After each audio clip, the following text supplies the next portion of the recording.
Hello everyone, আমি পম্পি। আজকে নিয়ে চলে এসেছি তোমাদের কাছে একটা স্মুদির রেসিপি নিয়ে। তো স্মুদি তো আমরা সকলেই খেয়ে থাকি, তো আমি এরকম করে বানাই। এটা খুব হেলদিও হয়, অথচ টেস্টিও হয়। তার জন্য প্রথমে নিয়ে নিয়েছি কলাটাকে পিস পিস করে নিলাম, আর একটু দিয়েছি সামান্য অ্যাপেল, আর এখানে দিয়ে দিচ্ছি এবার রাসবেরি। আমার কাছে এই রাসবেরিটা ছিল, সেটাই ইউজ করেছি। তোমরা চাইলে যে কোনো বেরি ইউজ করতে পারো, খেতে আরও একটু বেশি টেস্টি লাগে।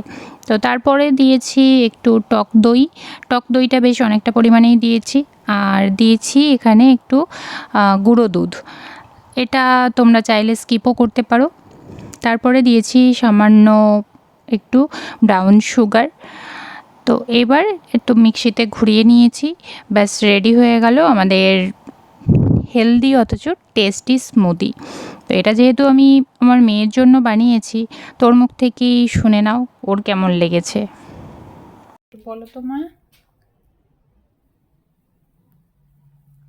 ভালো হয়েছে।